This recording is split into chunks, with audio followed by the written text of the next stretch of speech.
আসসালামু আলাইকুম বন্ধুরা, কেমন আছেন সবাই? আমরা খুব ভালো আছি। আর আপনাদের জন্য নিয়ে চলে এসেছি একটা স্পেশাল হালুয়ার রেসিপি। তো দেখতেই পাচ্ছেন যে কড়ার মধ্যে একটু বেশি করেই মানে 3-4 চামচ ঘি দিয়ে আর তার মধ্যে 4-5টা এলাচ দিয়ে আর দেখুন ওপর থেকে দিয়ে দেওয়া হচ্ছে এই মিশ্রণটা যেটা আমরা আগে থেকে তৈরি করে নিয়েছিলাম। তো যাই হোক, মিশ্রণটা কী দিয়ে তৈরি হয়েছে সেটাই আপনাদেরকে জানাবো। তো আপনারা অবশ্যই এই ভিডিওটা স্কিপ না করে শেষ পর্যন্ত দেখতে থাকুন। তো এই ছোলার ডালটা ভালো মতো ভিজিয়ে রাখা হয়েছিল 2-3 ঘন্টা। তারপরে সেটাকে প্রেসার কুকারে দিয়ে ভালো মতো সিটি মেরে নেওয়া হয়েছিল। তারপরে মিক্সচারে মিক্সড করে নেওয়া হয়েছিল।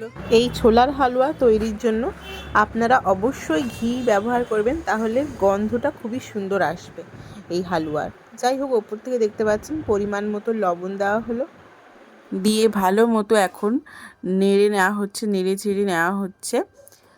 তো আপনারা অবশ্যই আমাদের ভিডিওগুলি দেখবেন এবং ভালো লাগলে সাবস্ক্রাইব করবেন, শেয়ার করবেন আমাদের ভিডিও। এবার দেখুন দেওয়া হচ্ছে ওপর থেকে সামান্য একটু পরিমাণে 1 চিমটি ফুড কালার, কারণ এর কালারটা তাহলে খুব সুন্দর আসবে সেই জন্য।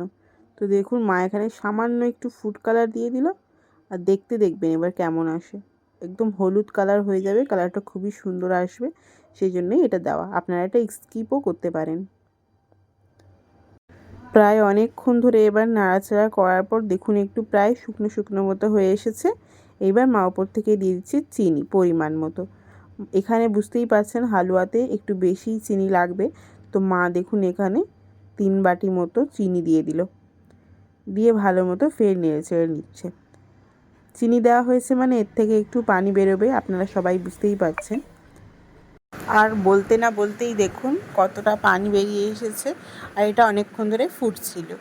আর মা এদিকে নেড়ে চেড়ে দিচ্ছিল। আর তারপরেই দেখুন ওপর থেকে দেওয়া হলো কাজু বাদামগুলোকে ভালো মতো ভেঙে নেওয়া হয়েছিল, দিয়ে দেওয়া হয়েছে এর মধ্যে।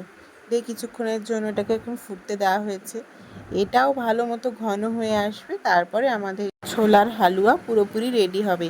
কিন্তু আপনাদের ধৈর্য নিয়ে দেখতে হবে এবং এটাকে অনেকক্ষণ ধরে এটাকে নেড়ে চেড়ে শুকনো করতে হবে। তো মা দেখুন অনেকক্ষণ ধরে নেড়ে চেড়ে এটাকে প্রায় শুকনো করে ফেলেছে।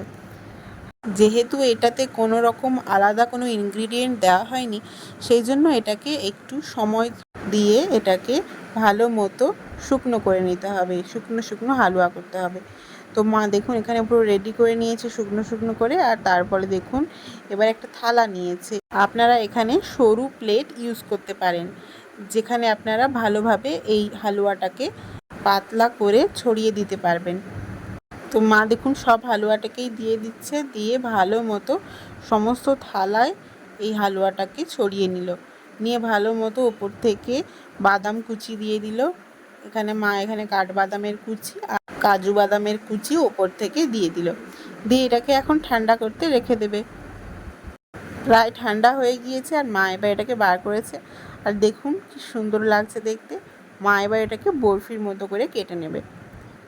আমরা কিন্তু ছোলার ডালের এই হালুয়া বেশ পছন্দ করি, কারণ আমাদের শবে বরাতে অনেকেই এই হালুয়াটা করে খান।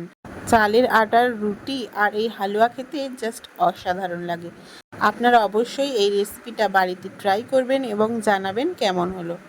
আবার দেখা হচ্ছে নতুন কোনো ভিডিও নিয়ে। আপাতত সাবস্ক্রাইব করে দিন।